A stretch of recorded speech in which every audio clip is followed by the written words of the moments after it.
bahwa orang yang hidupnya berkenan kepada Tuhan, Allah yang menetapkan langkah-langkahnya. Tetapi dikatakan apabila ia jatuh, lu wong ditetapke Tuhan kok bisa jatuh? Yang menetapkan langkah-langkah itu Tuhan. Lu kok jatuh? Meskipun jatuhnya itu ndak geletak, ya kan? Tapi bisa jatuh. Bahwa kita turut Yesus itu manis, Yesus itu setia, ya. Tapi kalau suami, istri, anak bisa mengecewakan, boleh meninggalkan, tapi Yesus tidak. Saya tidak setuju. Walah, kalau gitu nanti imannya iman ditinggalkan suami, ditinggalkan istri, ditinggalkan anak-anak, rugi. Jangan berkata mengatakan meskipun dia meninggalkan saya, jangan. Di dalam Yesus ada persatuan. Nggak mungkin ninggalke sementara. Loh, bisa. Sebabnya apa? Lah kalau jatuh nggak ngeletak kok. Jatuh. Ya toh? Tapi nggak ngeletak, bangun lagi. Jadi kita harus punya iman, punya percaya bahwa kita dipersatukan di dalam Dia. Apapun terjadi boleh, tetapi itu cuma sementara. Sebab apa? Orang jatuh itu belum berdiri, geletak, jatuh tapi nggak geletak, artinya nggak mati. Sebentar lagi berdiri. Tapi ada yang jatuh itu langsung bisa berdiri, tapi ada juga yang kaki tulangnya putus. Nah kalau tulangnya putus, yang butuh waktu untuk bisa bangun lagi, ya. Ini loh, hidup dengan Tuhan itu bukan hidup dengan pengetahuan, pikiran, tetapi hidup di dalam iman. Hidup di dalam iman. Nah, iman itu percaya akan sesuatu yang tidak kelihatan, tetapi akan jadi nyata kalau engkau melekat kepada Yesus. Nah, hari ini kita belajar mengapa anak-anak Tuhan kerap kali belum dapat, sudah percaya Yesus, tapi kenapa belum dapat menjadi sempurna? Kita semua kepengen jadi sempurna enggak? Hah? Pengen. Sebab kalau sempurna, kita itu punya watak dan punya sifat dan perkataan sama dengan Allah. Karena Allah Bapa kita itu sempurna. Nah, hari ini kita belajar firman Tuhan di dalam Filipi. Disebabkan karena apa? Karena banyak sudah jadi Kristen kok masih ribut, masih pertentangan, masih tidak sama. Di gereja ribut, majelis, pendeta. Wah, di rumah tangga, istri, anak, suami, mertua, mantu. Di sekolahan ribut antara murid dan guru. Di perusahaan antara direktur, bos-bosnya sama karyawannya. Loh, katanya perusahaannya milik orang Kristen. Gereja itu ya orang Kristen. Rumah tangganya orang Kristen. Kok tidak bisa damai? Belum bisa. Belum, bukan tidak bisa. Belum. Kita sedang diproses menuju kepada kesempurnaan. Dalam Filipi pasal yang kedua, kita akan belajar mulai dari ayat yang pertama. Belajar bagaimana kita dapat menuju kepada kesempurnaan. Ya. Karena di dalam Tuhan Yesus ada watak-watak dan sifat-sifat yang harus ditransfer. Nah, transfer artinya di transfer itu bukan dipindah. Kalau dipindah itu yang bekasnya hilang. Betul toh? Saya pindah barang ini ke sini, yang ini kosong. Ini tidak boleh. Sebab Tuhan Yesus tidak pernah kosong. Salurkan, dialirkan ya. Dialirkan kayak listrik yang dialirkan tuh listriknya kan tidak habis. Ya toh? Tetap ngalir terus. Kalau dipindahkan, entek, ngaleh. Transfer itu dialirkan. Nah, pengaliran itu bisa diputuskan, bisa diteruskan, tergantung daripada yang nerima. Nah, kita belajar firman Tuhan di dalam Filipi pasal 2 ayat pertama mulai. Jadi, karena dalam Kristus, satu, ada nasihat, ada penghiburan kasih, ada persekutuan roh, dan kasih mesra, dan belas kasihan. Nah, ini ayat pertama lebih dahulu. Di dalam Yesus Kristus, ya, ada 5 perkara yang harus ini mengalir di dalam tiap-tiap pribadi anak Tuhan. Artinya, orang yang mau menerima Yesus menjadi Tuhannya. Ya. Jadi kalau dinamakan anak-anak Tuhan di ruang Kristen itu belum tentu loh. Belum tentu kalau punya KTP namanya agamanya apa? Kristen. Belum tentu. KTP-nya Kristen tapi belum tentu anak Tuhan. Belum tentu ya. Tetapi yang dalam hatinya menerima Yesus sebagai Tuhan dan Juru Selamatnya itu Kristen. Dan ada 5 ciri untuk mendapatkan jalan menuju kepada kesempurnaan. 1, nasihat. Di dalam Yesus Kristus harus ada nasihat. Kenapa ada nasihat? Disebabkan karena kita ini punya daging lemah, yang selalu punya bawaan-bawaan yang lemah, yang orang lain tidak suka. Contohnya saya. Kalau saya ngambil contoh saudara nanti sakit hati, ya. Saya saja. Wong saya ini memang orangnya ya jelek. Jangan dikira bahwa saya ini jadi hamba Tuhan itu karena mulus, enggak. Saking bobroke jadi ya dijemput Tuhan supaya menjadi kesaksian, ya. Nasihat. Saya ini orangnya enggak bisa terima nasihat. Kalau ada orang ngomong menasihati saya, orang tua saya umpamanya ngasih tahu, saya terimanya teguran. Teguran bukan nasihat. Orang tua bisanya negor, orang tua menang dewek.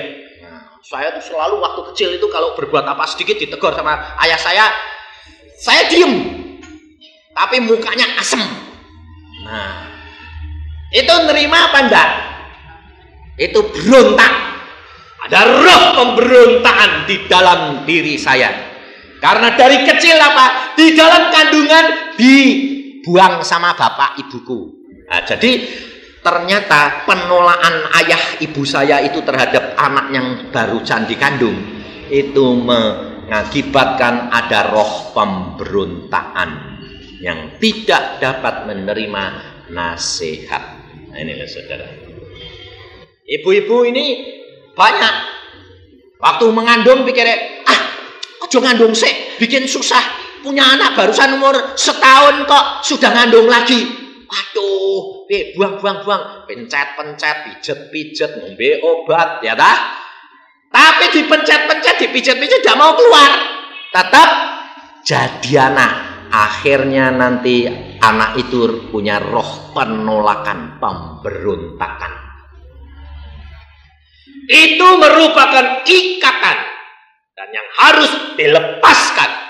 Salah satu yang menjadi ciri adalah orang itu tidak bisa terima nasihat.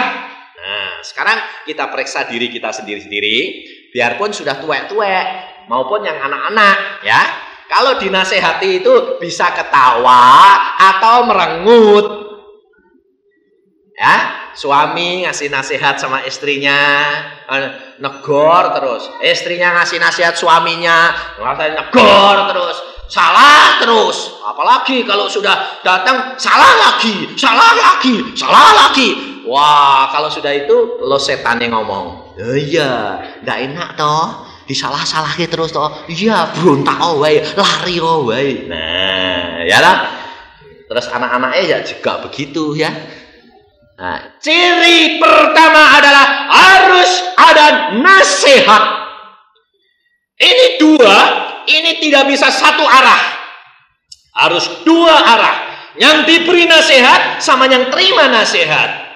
Biasanya yang memberi nasihat bukan memberi nasihat.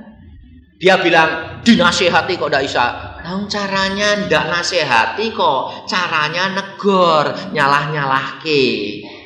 Ya yang dinasehati ya ndak bisa terima. Tetapi kalau kita punya sifat Kristus, nasihat daripada Yesus lain. Sebab Roh Kudus itu penasehat. Dia penasehat ajaib. Dia penghibur loh. Jadi kalau nasihati itu nasihati dengan hiburan, bukan nasihati dengan menghakimi. Nah, kalau saudara-saudara itu kalau nasihati orang piye? Bapak biasanya di anak salah itu. Makanya dek dikandani wong tua itu ngandelo lho. Urung-urung wis dikandani. Makane dek dikandani wong tua ngandelo. Lho wong urung tahu masalahe kok belum sudah bener ke awake dhewe, betul ndak? Dek wong tua itu pikirnya wis pengalaman. Ngandelo ini lho, sudah makan garam dunia. Garam dunia itu tak pahit. Ndak ada yang manis. Garam dunia itu pahit. Sebabnya apa? Lah orang tua itu mesti jatuh bangun. Lalu kalau sudah jatuh bangun tuh bisa nasihati? Belum tentu. Sebabnya apa? Dia ya jatuh lagi kok. Contoh nih, aku dulu tuh waktu sekolah SMA, saya tuh pacaran mulai umur 17. Wah, enggak. Bapakku sudah pesen, jangan pacaran kowe ya. Sekolah sing dadi pacaran awas kowe. Lah aku bilang, "Lho, Pak, lah wong pacaran tuh teko ati ora teko kene apa?" Mata itu terpandang terus ketarik kok, Pak. Aku meno. Ndak isa tak tolak-tolak wong kepengin piye aku meno. Lah terus bapak ini, "Ndak boleh. Sekolah." Tapi saya sendiri jadi bingung. Lho, papa ini kok lucu toh? Lah bapakku di situ kawine wae. Kawin lho. Umure 20. 19. Kok anaknya pacaran 17 lah itu? Loh kok lucu toh papaku iki? Lalu dia bilang, kawin muda banyak masalah. Lah pengalaman mbok terapke aku gitu. Ya supaya kowe jangan ngalami.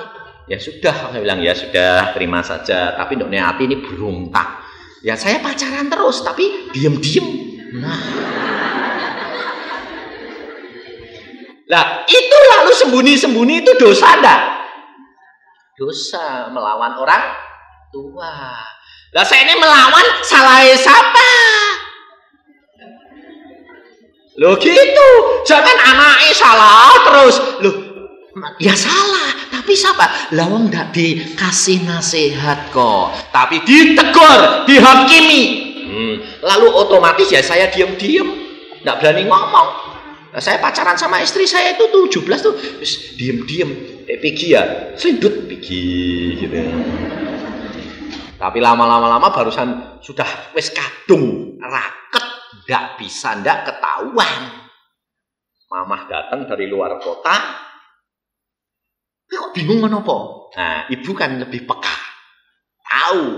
Kok bingung kenapa? Lah aku sudah janjian nih, jamnya mamah nak mulai-mulai. Piye? Lah saya bilang sama mama, ya aku sudah janjian. Langsung ditanya, temanmu laki pak perempuan? Wah payah ini. Aku dek bohong tak boleh. Ya sudah perempuan. Kau sudah punya pacar? Sudah. Tapi jangan bilang papa. Biasanya mama itu bisa diajak kompromi ya. Mama itu lebih bijaksana loh. Betul. Biasanya paling pinter dijak kompromi ya. Nanti kalau papanya mau apa-apa ditutup-tutupi. Enggak apa-apa kok. Wah, pinter mamanya. Ini keadaan yang kenyataan ya. Sampai akhirnya saya barusan kawin umur 30. Kawin umur 30 saya. Habis enggak boleh kawin muda.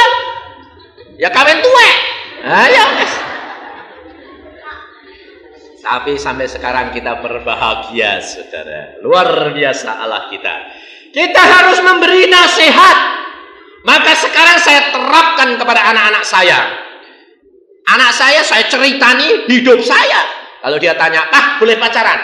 Wah, saya bilang, boleh. Tapi ada tapinya loh. Apa? Tanya, oh Tuhan, jangan saya.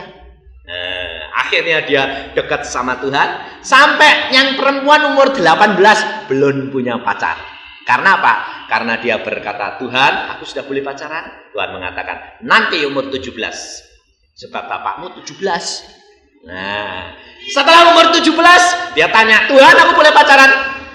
Ada beberapa pemuda senang sama kamu. Itu insinyur ini, itu calon dokter ini. Pilih yang mana? Dia bingung. Kok orang enggak serak Tuhan. Nah, kowe mau pacaran sekarang, tak tunjukin, tapi kowe mesti resiko ambil. Iya, jangan dulu. Nah, nanti aja ya Tuhan, kalau hatiku sudah bisa menerima. Akhirnya enggak punya pacar, belum punya pacar. Nanti Tuhan, kalau aku sudah lulus Propadus, aku barusan tunjukkan mana pacarku. Anak laki-laki saya enggak punya pacar. Malah dia yang dikejar-kejar pacar. Lah, sebabnya apa? Aku belum ditunjukin Tuhan siapa jodohku. Nanti tak kejar-kejar, kalau bukan jodohku, aku menderita. Tapi anak-anak perempuan ngejar dia zaman sekarang.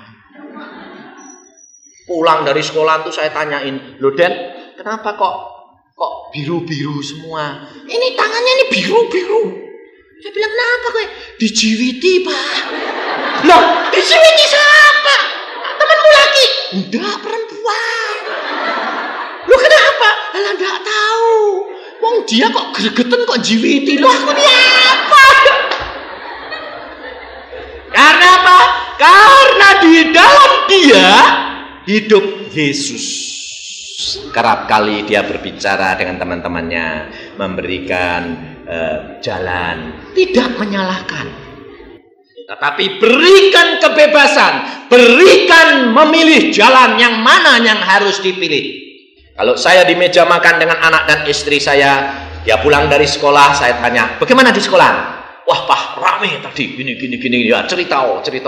Lalu kalau sudah mulai cerita, mulai ada yang seneng temennya, nah saya bilang, nah temenmu pacaran loh, wah seneng beda, yo bantu toh. Lah aku yo melu-melu. Lah melu-melu ini piye? Tak ajari sisan. Habis diajari terus tanyai. Tapi tanya Tuhan ya, jodohmu siapa? Iya. Jadi tidak terikat sampai sekarang, tidak terikat. Mereka berjalan bersama dengan Tuhan langkah demi langkah, dan tiap peristiwa diberitahukan kepada orang tuanya. Kenapa? Karena nggak disalahin kok. Betul enggak? Anak-anak, kalau apa-apa di sekolah berani ngomong sama papahmu, mamahmu enggak? Enggak berani toh. Karena apa? Disalahin. Kalau saya enggak, saya tampung, saya perhatikan dan lihat masalahnya. Berdoa. Pada waktu anak berbicara, saya berdoa supaya saya bisa mempunyai hikmat Allah, mengerti hati dia, peristiwa yang sebenarnya, dan itu yang membangun kita. Saudara tahu, pada waktu dia yang kecil ini kasar seperti saya umur 12. Setiap kelas, di kelas mana dia mesti berkelahi. Saya sampai, aduh Sam, kau ini anak hamba Tuhan loh Sam. Iya Pak, aku dipaksa kok Pak. Loh dipaksa bagaimana? Wong kelahi kok dipaksa. Lah aku dipukuli terus, aku sudah bilang, jangan mukul, aku sakit semua. Kowe mukul lagi tak pukul. Sudah beberapa kali aku sudah tidak tahan loh. Dia mukul lagi, tak pukul sekali, hidungnya bocor apa. Wah, kamu dipanggil kepala sekolah? Iya. Dari pulang sekolah sudah lapor sama saya, Pak. Nanti kalau papai si Anu itu cari papa, nanti jangan kaget. Kenapa? Tak genjot tadi mau colot. Wah, aduh. Kenapa nang? Lah habis aku terpaksa kok. Saksinya banyak teman-temanku, aku sudah bilang, tapi tetap dipaksa, ya sudah tak pukul. Nah, dia memang badannya gede. Sekali pukul ya peot. Nah, hidungnya. Nah, terus akhirnya benar, orang tuanya datang, ayah ibunya. Brak. Saya berdoa, Tuhan, kalau nanti ayah ibunya datang, supaya saya di rumah, supaya saya bisa menghadapi. Sebab kalau anak laki saya yang satunya menghadapi, dia bilang, "Jok watit, ore papa dak ono tak hadepannya aku, royok." Aku bilang, anak pendeta tukaran, aku minum, wah, bikin malu, aku minum. Jangan gitu dong. Enggak, saya berdoa Tuhan, Engkau yang memberikan hikmat.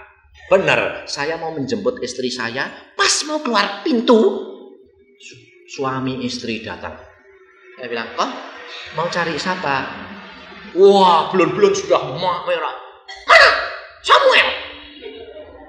Loh, Samuel siapa? Anak saya? Ya, yang mukul anak saya. Oh, ya. Silakan duduk. Nanti dulu. Jangan marah-marah. Kita ini orang tua-tua lu ya, jangan emosi. Engkau kecil, saya gede. Kalau saya pukul, engkau kalah, nanti malah peot, saya bilang. Bapak anaknya, dia ayahnya kecil juga. Saya besar segini saya. Adek, disuing sepisan kan peot. Lah, saya bilang, saya enggak mau kok. Gini loh kok, peristiwanya bagaimana? Wah, anak saya begini. Akhirnya saya jelaskan. Engkau sudah mengenal anakmu sendiri. Kenapa? Anakmu itu sudah berapa hari enggak masuk sekolah. Dihukum gurunya suruh nulis 500, naik jendela. Lalu makan di kelas, bolos. Engkau tahu? Kaget mamai, papai. Anakku bolos. Iya. Loh, bapak ibunya kok enggak tahu? Saya tahu.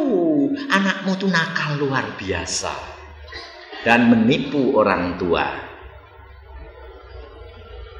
Kalau enggak percaya, engkau temuin sama guru kepalanya, tanyakan peristiwa anakmu. Terus hatinya dia maces kayak kena es. Dia malu sendiri. Lalu dia bilang, ya sudah coba saya tanya. Nah, enggak balik.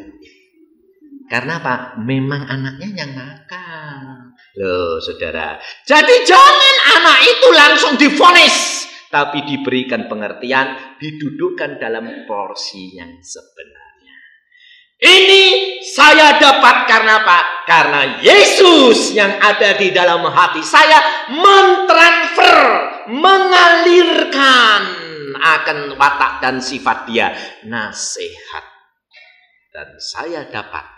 Tetapi hal ini tergantung daripada saudara. Kalau emosi saudara naik, maka itu tertutup oleh keadaan emosi daging dan engkau tidak dapat memberi nasihat, tetapi menghakimi. Nah, harus belajar sifat daripada Yesus yang pertama. Yang kedua, ada penghiburan kasih.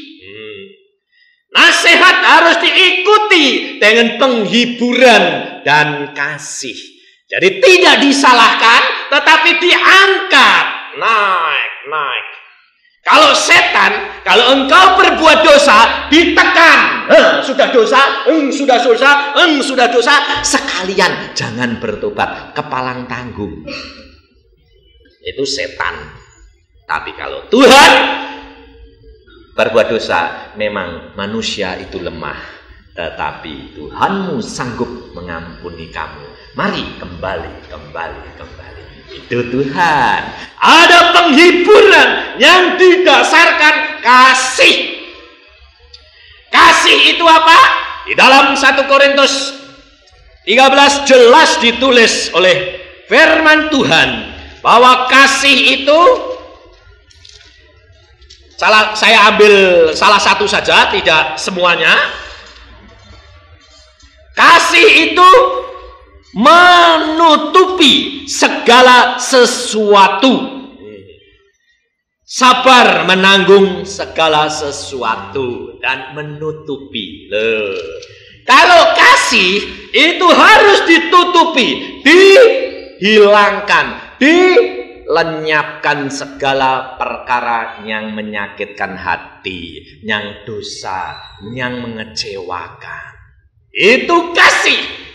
Dan kita harus punya. Sebab sonder kasih, maka gereja akan pecah. Karena majelis dengan pendeta tidak mungkin bisa dapat terus-menerus cocok. Tetapi kalau ada penghiburan kasih, maka segala sesuatu dapat dinetralisir, saudara. Rumah tangga akan damai. Karena apa yang menjadi kehendak daripada suami, si istri bisa menunjang. Apa yang menjadi kehendak istri, si suami dapat menunjang. Apa yang menjadi kehendak anak dapat ditunjang oleh orang tuanya, dan apa yang menjadi kehendak orang tuanya dapat ditunjang oleh anaknya. Itu ada kasih. Tetapi ternyata kita mempunyai sifat yang bawaan daripada si kuasa gelap. Apa sifat itu? Justru tidak nutupi, tapi suka bongkar-bongkar. Coba, kalau ada kesalahan saudara yang lain, suka ditutupi atau suka dibongkar? Kalau teman bilang, si Anu itu gini-gini ya, sifatnya gini-gini ya. Saudara bilang apa? Enggak kok, dia baik. Apa gini? Iya, memang. Orang itu memang luar biasa. Tukang fitnah, tukang cerewet, tukang ngadu-ngadu, tukang menyiarkan. Jadi corong surat kabar. Itu harus dikikis. Tidak dapat sekaligus hilang, tetapi dikikis. Ditransfer, dilapisi terus oleh sifat daripada Yesus, maka ini nanti sifat kita yang lama tertutup, dan lama-lama sifat itu mati dan sifat Yesus yang nempel. Seperti kalau besi yang diverkrum. Kalau saudara mau membaca firman Tuhan, saudara mau mendengarkan firman Tuhan setiap kali, maka transfer itu menutupi karat-karat hati saudara, sifat-sifat saudara. Maka nanti lama-lama itu akan menjadi mati, dan akhirnya yang kelihatan adalah sifatnya Yesus Kristus. Ada kasih penghiburan sehingga ketemu orang menjadi berkat senantiasa, tidak menjadi sandungan, menjadi kutukan, tetapi menjadi berkat. Karena apa? Karena Yesus mengalir, transfer kembali daripada saudara ke tempat saudara yang lain. Ada persekutuan roh. Ada persekutuan berarti ada kontak dan bersatu. Ada pertemuan roh. Artinya apa yang saudara kehendaki, maka kepala atau pendeta bisa mengerti. Apa yang pendeta kehendaki, anak buah akan mengerti. Apa yang perusahaan bosmu kehendaki, engkau bisa mengerti. Dan apa yang kau kehendaki, bosmu bisa mengerti. Rumah tangga akan damai, rumah tangga akan sentosa, rumah tangga akan penuh dengan sukacita. Ini saudara. Karena apa? Anak yang satu mengalami, ayah ibunya mengetahui. Istri mengalami, suami mengerti. Sebab kita itu satu tubuh, anggota Kristus. Ada persekutuan di dalam roh, tetapi prakteknya itu loh saudara, yang kerap kali kita apa? Tidak mampu melakukan. Hal ini yang kami praktekkan di rumah tangga kami, itu selalu kami praktekkan. Sebab apa yang saya khotbahkan itu anak-anak juga dengar, istri saya juga dengar. Jadi kalau mereka tahu, mereka sudah mengalaminya. Jadi, maka saya berani mengkhotbahkan contoh-contoh yang kami alami. Mereka usir segala sakit penyakit sendiri bersama dengan siapa saja di dalam rumah tangga yang ada. Dan kita belajar peka. Kalau ada yang satu, istri saya mengatakan, hatiku kok tidak enak ya. Lalu kita mengatakan, kita sembahyang. Kumpul, memuji-muji Tuhan, menyembah Dia, lalu minta hikmat Tuhan. Kenapa hati istri, ibu ini tidak enak Tuhan? Kadang-kadang Tuhan berbicara kepada saya, kadang-kadang berbicara kepada anak saya, sehingga di situ terjadi jalin menjalin. Karena orang tua menghargai anak, karena anak pun di hadapan Tuhan itu mulia. Doanya didengar, dia mendapatkan karunia untuk bisa mengerti marifat daripada Tuhan, mengerti keadaan ibunya. Kadang-kadang kita berdoa untuk anak yang di negeri Belanda. Di sana kita berdoa, kita tahu, oh anakku sedang mengalami ini. Itu tahu. Tadi malam Tuhan juga berbicara pada saya perkara anak perempuan saya yang di negeri Belanda. Ya sedang ujian bahasa, tapi saya sudah tahu hasilnya bagaimana, keadaannya bagaimana. Saya melihat tadi malam Tuhan tunjukkan, tuh anakmu gini-gini. Oh ya, jadi saya harus berdoa bagaimana. Ini loh saudara. Kalau kita ada persatuan roh, maka kita tunjang-menunjang. Tidak terjadi masalah jarak. Dimanapun berada, kita dapat menunjang. Apapun yang terjadi, kita dapat mengetahui. Kemarin saya barusan bertemu seorang suami istri yang mengatakan Tuhan itu luar biasa. Pada waktu kami masih pacaran loh. Saya di Malang, calon saya di tengah laut. Dia turut Pertamina, kemudian pecah kapalnya dan dia terapung-apung di tengah laut 3 hari 3 malam. Tetapi pada saat itu kok saya merasa ada sesuatu kesusahan. Saya berdoa dan saya mendapatkan penglihatan. Tangan pacar saya itu menggape-gape minta pertolongan. Saya berdoa, Tuhan Yesus kirimkan pertolonganmu untuk menolong dia. Apa yang terjadi dia Tuhan, Engkau selamatkan dia. Dia ditolong oleh perahu yang lain dan tertolong. Allah itu mengadakan persatuan roh. Kalau engkau peka, engkau dipimpin oleh roh, doa-doamu segera dijawab oleh Tuhan. Pada waktu kecelakaan yang kedua, dia mengalami lagi dengan satu call, tabrakan, masuk jurang. Yang hidup cuma satu orang, yaitu calon suami dia. Karena apa? Dia peka. Pada waktu itu diberitahukan ada sesuatu akan terjadi. Dia berdoa. Itu adalah persatuan roh. Dan calon suaminya hidup. Maka dari itu kalau engkau punya ketukan Roh Kudus dalam hatimu, engkau cepat berdoa. Memuji dia, menyembah dia, minta hikmat dari dia untuk mengetahui apa yang harus didoakan. Nanti saudara berdoa dengan sendirinya, tidak tahu apa yang akan terjadi, tetapi saudara sudah berdoa. Karena firman Tuhan mengatakan di dalam Rum 8, dia mengatakan Roh akan berdoa, membantu saudara berdoa dengan keluhan-keluhan yang tidak terucapkan, dan Allah akan turut bekerja sama untuk mendatangkan kebahagiaan bagi orang yang mengasihi dia. Firman Tuhan indah luar biasa. Dan ada kasih mesra. Loh. Di dalam Yesus ada kasih mesra. Ini kerap kali ditinggalkan oleh anak-anak Tuhan. Kerap kali anak-anak Tuhan apa? Sudah terlanjur kesengsem. Cintanya sama Tuhan kadang-kadang keliwatan. Tuhan tidak suka, saudara. Cinta yang buta itu Tuhan tidak suka. Cinta Yesus adalah cinta yang murni, tidak buta. Kita kerap kali kalau sudah cinta pertama, baik Tuhan, waduh, ibu-ibu turut kor, wah sudah aktif kor terus sampai rumah tangganya ditinggalkan. Belum masak, waduh ngisokor sampai di rumah wajar kor terus sampai bapaknya tanya, loh, belum masak, wah lupa. Saking kesengsem kur. Burung iso isini nanti kalau kor ndak isa. Jadi di rumah belajar terus.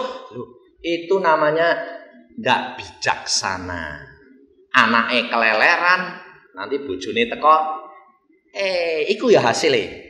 Hasilnya lunga gereja ya. Hasilnya gitu ya. Ya, akhirnya berantakan, saudara. Ada kasih mesra. Di mana kasih daripada kita ini, Yesus Kristus mengalir dalam rumah tangga. Sehingga rumah tangga menjadi bahagia di antara suami, istri, dan anak-anak. Ini loh. Tapi kerap kali kita apa? Tidak mesra-mesraan lagi. Tidak usah. Wis tuwa mesra-mesraan. Isini-sini didelok cucuke. Lah. Tidak kurang, saudara. Engkong-engkong itu loh, kecantol. Cucu-cucu. Tapi cucuke orang lain loh. Saudara sudah pernah dengar emak kecantol cucu? Hah? Emak-emak loh, kecantol cucu orang tua. Cucu orang lain. Cucu laki-laki. Habis dia umurnya sudah 60 lebih. Jatuh cinta sama orang umur 25, bayangin. Loh di Amerika banyak, di Indonesia ada. Sudah ngalir sekarang. Jadi jangan lihat saja engkong jatuh cinta. Mak-mak zaman sekarang bisa jatuh cinta, jangan enak-enak kowe. Sebab ada apa? Ada roh setan, roh free sex. Roh itu yang akan mendorong engkau menjadi muda lagi. Jadi jangan enak-enak. Tetapi di dalam Yesus Kristus ada kasih mesra yang murni. Itu yang harus dikembangkan. Di mana kita melakukan yang menjadi hak kita. Tetapi hal itu harus diasah kembali. Karena kerap kali kita sudah tergantung kepada tradisi. Kita harus tinggalkan. Hidup di dalam Yesus adalah satu ciptaan yang baru. Engkau sudah menjadi anak-anak Yesus yang baru. Bukan yang lama lagi. Ayat selanjutnya mengatakan, karena itu ayat yang kelima dikatakan belas kasihan.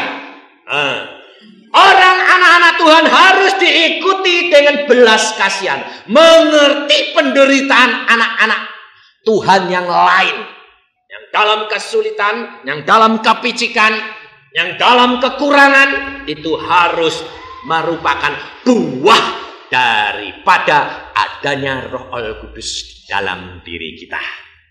Kalau belum berbuah, hati-hati. Waktunya sudah sangat singkat, saudara. Tuhan Yesus sudah berbicara di mana-mana kepada hamba-hambanya. Dia mengatakan apa? Peringatkan kepada anak-anakku, waktunya sudah sangat singkat. Kita akan segera menghadap kursi pengadilan. Jangan enak-enak. Banyak sekali orang yang mengatakan masih muda, masih cukup panjang. Saya waktu di Jakarta, seorang pemuda umur 20 tahun. 20 tahun. Baru kawin. Istrinya datang kepada saya mengatakan gini, "Om, tolong doakan." Kenapa? Suami saya sudah tidak ada harapan. Kenapa? Setiap 10 hari sudah harus cuci darah. Ginjalnya sudah tidak bekerja. Sekarang livernya sudah kena juga. Bayangin saudara, 10 hari sekali cuci darah. Dia bertobat. Tapi saya waktu berdoa, istrinya, Tuhan mengatakan, istrinya lebih takut kepada orang tuanya daripada kepadaku. Wah, kaget saya. Loh, kenapa kamu takut sama ibumu lebih daripada Tuhan? Ya Om, mama saya itu bilang, kalau kamu mau kenal Yesus, maka aku tidak bayari suamimu cuci darah. Waduh, saya bilang, wah, Yesus berkata, kalau engkau mengasihi mereka lebih daripada aku, engkau tidak layak menjadi muridku. Coba renungkan, 10 hari sekali cuci darah, suamimu bisa bangun dari tempat tidur enggak? Enggak bisa. Lah lalu jadi apa? Jadi boneka.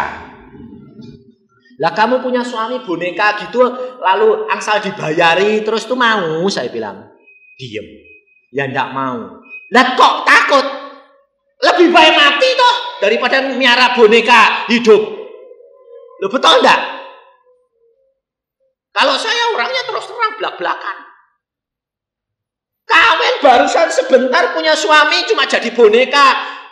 10 hari ke rumah sakit cuci darah, balik lagi jadi boneka. Mau apa? Saya bilang, hanya moroti duitnya ibune tok dingalirke ngo dokter ngo rumah sakit. Saya bilang, itu loh kalau engkau tidak hidup di dalam Yesus. Di dalam Yesus segala perkara kita dapat lakukan. Tetapi di luar Yesus engkau akan mengalami celaka. Tidak ada kepuasan, tidak ada damai. Engkau berbuat apapun dikejar dosa. Dan ingat, umur kita tidak ada yang tahu. Siapa yang tahu besok kita dipanggil Tuhan? Tapi ingat, waktunya sudah sangat singkat. Saya akan saksikan di sini sekali lagi. Saya barusan di Rumah Sakit Darmo, barusan minggu yang lalu. Minggu ini kok, minggu yang lalu. Barusan hari Rabu yang lalu. Saya sebelum menghadiri di Bon Cafe Persekutuan, saya diminta mampir ke rumah sakit. Saya berdoa di situ. Saya tumpangkan tangan, hanya mengalir ini loh, jentik etok. Kuasa Tuhan mengalir, hanya dijentik. Saya langsung tanya, Tuhan, kenapa cuma di sini?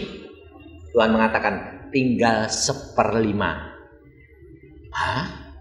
Jadi ini membawa panggil Tuhan. Waktunya sudah habis. Bayangin saudara. Ibu baru umur 51 tahun.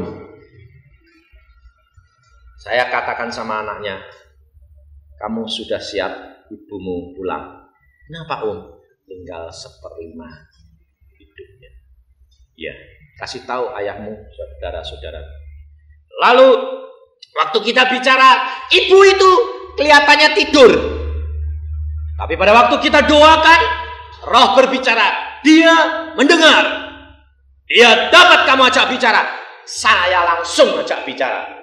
Ibu, sekarang engkau harus tinggalkan semuanya. Ucapkan syukur dan katakan, Tuhan Yesus, aku mengucap syukur, aku sudah kenal engkau dan aku mau pulang Tuhan. Saya mau lihat rumahku di Firdaus.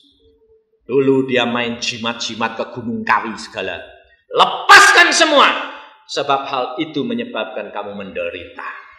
Dia bilang, manggut-manggut, mau pulang? Lalu kita berdoa. Setelah berdoa dia bilang apa? Cuma hanya bisa ngomong, yuk. Saya bilang, hah? Yuk kemana? Ke surga. Manggut lagi, amin, pulang. Habis ini kamu mengucap syukur, sebentar pulang. 12 jam kemudian pulang. Waktu kita sangat singkat. Tidak ada yang tahu kapan kita akan dipanggil Tuhan. Tetapi kalau engkau sudah siap, engkau akan lihat. Di sini kau bahagia, di sana engkau akan berbahagia. Dia pulang dengan senyuman. Karena apa? Karena dia sudah melihat Firdaus, di mana Allah menyediakan kita. Saya berani katakan gini karena saya sudah melihat Firdaus itu apa. Maka dari itu saya saksikan, jangan takut menjadi anak Tuhan. Bagianmu Firdaus yang luar biasa.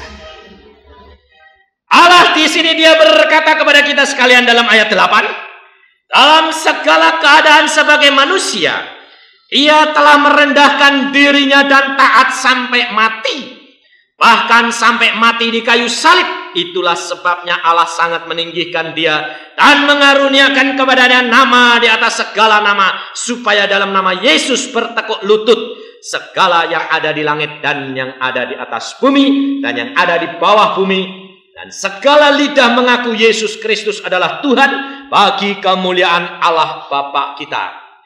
Kita harus belajar seperti Tuhan Yesus. Yesus itu Allah sendiri, dia turun ke dalam dunia. Dia tidak memperhitungkan sebagai Allah yang kuasa. Dia dihina, dia diejek, dia diludahi, dia ditelanjangi, digantung di atas kayu salib. Karena apa? Dia mengosongkan dirinya. Dia mengosongkan dirinya untuk apa? Untuk taat kepada rencana dan kehendak Allah. Kalau saudara dan saya taat di dalam rencana daripada Tuhan Yesus, Allah yang menetapkan langkah-langkahmu, maka engkau akan menuju kepada kesempurnaan. Kau akan diangkat tinggi-tinggi. Semua orang-orang fasik akan menjilat engkau. Ini janji daripada Tuhan. Kemuliaan Yesus akan nampak di dalam diri kita. Dan kebahagiaan Yesus pun menjadi bagian kita. Karena Tuhan mengatakan, kalau engkau percaya kepadaku, minta apa saja yang kamu kehendaki, aku berikan. Tetapi harus kamu belajar mentransfer sifat dan perangai Yesus ke dalam dirimu. Dan itu harus dipraktekkan supaya menjadi lapisan luar, supaya menjadi lapisan dalam. Karena yang dalam menjadi mati, semuanya diliputi oleh sifat dan perangai Yesus.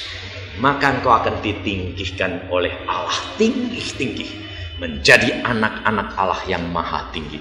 Inilah firman Tuhan, saudara-saudara, yang mengajar kepada kita bahwa bagaimana dosamu merah seperti kemisi sekalipun, jangan khawatir. Yesus datang untuk mencari orang berdosa. Yesus datang untuk mencari orang yang jahat. Yesus datang untuk memperbaiki yang rusak dan bobrok.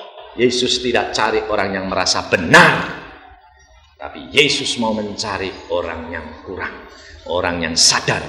Yang penting saudara katakan, Tuhan, aku mau hidupku menerima Engkau. Transferkan rohmu ke dalamku, maka aku akan menjadi sama dengan Engkau. Amin. Mari kita berdoa. Tuhan, firman-Mu sudah hamba sampaikan. Engkau tahu keadaan anak-anak-Mu satu demi satu, Tuhan. Tidak ada orang yang benar di hadapan hadirat-Mu. Tidak ada orang yang baik di hadapan-Mu. Tetapi hamba-Mu percaya seperti yang dinyanyikan oleh paduan suara tadi, Tuhan. Ingatkan aku, karena aku manusia yang kerap kali lupa. Aku manusia yang kerap kali lemah, Tuhan. Tapi aku mau kembali. Aku mau menerima sifat, watak, dan perangai Yesus. Sehingga aku dapat menjadi murid Yesus. Aku dapat memancarkan kasih Yesus. Aku dapat memancarkan apa yang Yesus punya. Sehingga orang boleh melihat perubahan-perubahan dalam hidup kami. Tuhan, hamba mengucap syukur kepadamu. Kalau Engkau sudah pilih hamba-Mu ini untuk menjadi alat-Mu, padahal hamba-Mu sebetulnya orang yang tidak dapat dibenarkan, orang yang sungguh-sungguh terbuang, tapi Engkau pilih. Tapi pada saat ini hamba-Mu mengaku di hadapan hadirat-Mu bahwa hanya karena kekuatan dan anugerah daripada-Mu, Tuhan, hamba-Mu sanggup. Hamba minta pada saat ini Engkau karuniakan kepada anak-anak-Mu yang di sini untuk sanggup melakukan kehendak-Mu.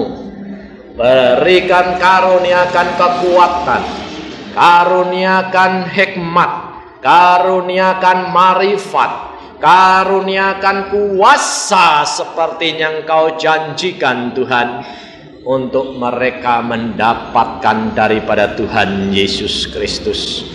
Tuhan, hanya Engkau, kalau Engkau mau jamah hati-hati ini, kalau Engkau mau, Tuhan, mereka membuka pintu hatinya menerima Engkau jamah, Engkau berikan kuasa untuk dapat menikmatinya, Tuhan. Karena hanya Engkau yang sanggup untuk mengubahkan segala perkara. Tidak peduli anak-anak, tidak peduli orang tua, tidak peduli pemuda, dan tidak peduli pemudi. Siapa yang mau membuka hatinya, maka Yesus mau beri pada hari ini juga kepadamu. Seperti yang Dia beri kepadaku, Dia akan beri kepadamu. Mari saudara, kita berdiri di tempat yang membuka pintu, berdiri di tempat. Hanya berdiri saja. Katakan bahwa engkau mau buka pintu untuk menerima Dia, untuk dibaharui, untuk diberi kekuatan, untuk dapat menerima transfer sifat-sifat daripada Yesus Kristus itu, maka engkau akan menerimanya. Tuhan, kau lihat anak-anakmu, engkau lihat anak-anakmu yang berdiri ini, engkau lihat bahwa mereka setia menerima transfer daripada roh-Mu ini. Tuhan, hamba-Mu mohon pada saat ini Engkau turun karuniakan kepada mereka pribadi demi pribadi, baik anak-anak, baik orang tua, baik orang muda, semuanya. Tuhan, hamba-Mu mohon kuasa wibawa-Mu yang akan mentransfer mereka. Oh Yesus, berdoalah saudara, katakan, aku mau Tuhan. Tuhan tidak menuntut engkau apa-apa, hanya menuntut engkau mau akui dirimu, kelemahanmu di hadapan Dia. Dia hanya menuntut engkau mau. Karena firman Tuhan berkata, siapa yang mengetuk pintu akan dibukakan, siapa yang minta ia akan mendapatkan. Dan kau akan mengalami kebahagiaan di dalam dunia ini sampai ke surga. Oh Yesus, engkaulah Allahku yang ajaib. Oh Yesus, engkaulah Allahku yang heran. Oh Yesus, engkaulah Allahku yang maha kuasa. Engkaulah Allahku yang hidup. Hamba-Mu mengucap syukur, hamba boleh mengalami segala perkara dengan engkau. Tapi saat ini hamba-Mu minta engkau berikan kepada anak-anak-Mu mengalaminya Tuhan, supaya mereka dapat mengerti bahwa engkau hidup, supaya mereka mengerti bahwa engkau ada dan engkau nyata di dalam kehidupan anak-anak-Mu. Tuhan, hamba serahkan anak-anak-Mu dalam tangan-Mu. Hamba tahu hamba tidak dapat berbuat apa-apa, tapi hamba percaya engkau alirkan kuasa wibawa yang mau menerima engkau ini Tuhan. Oh Yesus, sehingga mereka jangan pulang dengan tetap kosong, tetapi ada kuasa dari dalam hatinya untuk melepaskan segala ikatan, untuk melepaskan segala yang menjadi pemberontakan hatinya, untuk melepaskan segala daya tarik kuasa gelap, untuk melepaskan segala yang Tuhan tidak berkenan. Oh Yesus, syakarata syakata kuriata syakatakan. Yesus, engkaulah Allahku yang heran, engkaulah Allahku yang ajaib, engkaulah Allahku yang maha kuasa. Oh Yesus, syakarata syakata kuriata syakata karata syakata se. Oh yekiriata syakata kuriata syakata kuriata se. Terima kasih Tuhan, terima kasih Tuhan. Terima kasih Tuhan akan jamahan-Mu. Terima kasih akan lawatan-Mu. Terima kasih akan pengampunan-Mu. Terima kasih Tuhan akan segala anugerah-Mu. Terima kasih karena Engkau mau mati bagi kami Tuhan. Engkau sudah menanggung dosa bagi kami. Dan Engkau sudah pakukan di atas kayu salib. Dan Kau sudah sediakan rumah di dalam kerajaan surga.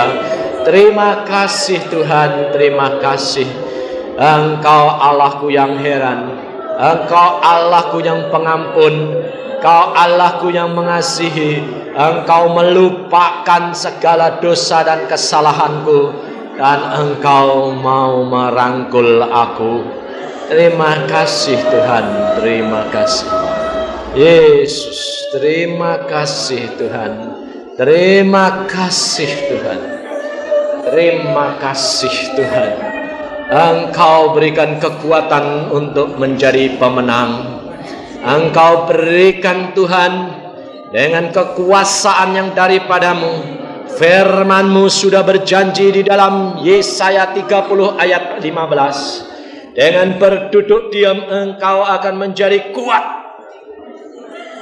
dan percaya Engkau mendapatkan keselamatanmu. Oh Yesus, Engkau yang berperang ganti kami. Engkau menangkan mereka-mereka yang belum bangun kembali. Kami percaya bahwa mereka hanya jatuh bukan menggeletak, tetapi akan segera berdiri dan kembali lagi. Terima kasih Tuhan. Kami mengucap syukur akan anugerah daripada-Mu.